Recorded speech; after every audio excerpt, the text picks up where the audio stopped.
Hello les amis, on poursuit avec les recettes du jour. Nous sommes toujours le 1er avril 2024. Aujourd'hui, proposition de tout un tas de recettes sur base de lapin. La recette que je viens de mettre en place et que je vais vous montrer, c'est celle éventuellement pour des brochettes ou pour des émincés. Voilà. Alors, comme je l'avais montré sur les précédentes recettes, on valorise tous les morceaux de notre lapin. Donc là, pour cette recette-là, le morceau que j'utilise, ce sont les cuisses désossées. Donc une fois que j'ai obtenu mes cuisses désossées comme ça, je conserve la partie charnue de la cuisse. Donc je ne conserve pas le bas de la cuisse avec tous les tendons, les ligaments, des choses comme ça qui sont un peu plus fermes dans la bouche et pas très agréables.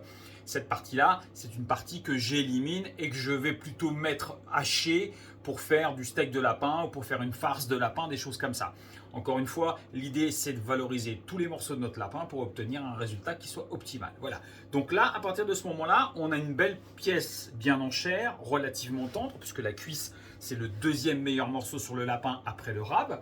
Donc, eh bien, je coupe en petits morceaux, en petits dés, et ensuite, je prépare des marinades. Alors là, je vais les laisser en marinade, je peux ensuite les mettre en brochette, on peut les manger en émincé, avec du riz, avec plein d'autres choses, c'est super sympathique. Alors, la première marinade que je viens de préparer et dans laquelle j'ai émincé donc mes cuisses de lapin, eh bien, c'est une marinade que j'ai faite avec du curry. Voilà, une marinade au curry et huile d'olive. Donc on mélange tout ça, un petit peu de sel, un petit peu de poivre, on mélange bien et on obtient, vous voyez, on obtient une belle marinade, bien épaisse, bien enveloppante, voilà.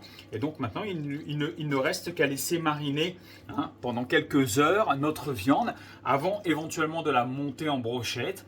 Ou bien comme nous, on a tendance à le faire, je vais laisser mon lapin en marinade et ensuite je vais faire des petits pochons avec la marinade et je vais conserver mon lapin dans son pochon et dans la marinade et dans le congélateur. Et on n'aura plus qu'à sortir nos petits paquets au moment voulu, donc ou pour les monter en brochette ou bien pour les faire en émincé, ce qu'on fait le plus souvent, parce que une fois que c'est comme ça passe très bien à la poêle, ça passe très très bien au four et ça donne un résultat qui est juste superbe. Voilà, donc avec un petit riz basmati ou un petit riz pila, ça passe top. Voilà, encore une fois, une façon différente de valoriser et cuisiner votre lapin. Donc là, au curry, et là ensuite le deuxième, alors pour les gens qui aiment un petit peu plus épicé, parce que là le deuxième c'est au piment d'Espelette. Alors, en toute honnêteté, je ne mets pas que du piment d'Espelette. C'est un petit peu l'astuce pour qu'on arrive à avoir une viande qui soit comme ça, bien enrobée. Parce que si on voulait qu'elle soit bien enrobée et bien rouge comme ça, qu'avec du piment d'Espelette, je peux vous garantir que ça arracherait pas mal la bouche. Donc, je fais une marinade pareille avec de l'huile d'olive et avec du piment doux. Donc un piment doux en poudre que je vais venir intégrer, ce qui va me permettre justement d'avoir une belle coloration. Vous voyez, une belle coloration, voilà, comme ça.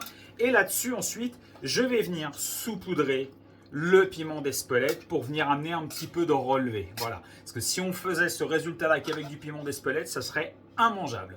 Là-dessus, pareil, on rajoute un petit peu de sel, pas nécessaire de rajouter du poivre, sauf si vous aimez. On mélange bien tout ça et comme pour la version au curry, on laisse en marinade et moi je fais la même chose. Je fais des petits paquets dans lesquels j'ajoute la marinade et je congèle comme ça. On le sort la veille pour le lendemain ou en brochette ou à la poêle ou au four. C'est une tuerie. Voilà, donc le lapin mariné comme ça sur la partie des cuisses, ça nous permet encore une fois de bien valoriser notre lapin et de le consommer différemment. Voilà, pour la recette des brochettes, c'était la dernière vidéo. J'ai d'autres vidéos à vous faire pour les autres recettes du jour. Donc on se rejoint tout à l'heure pour ceux qui suivent toutes les recettes.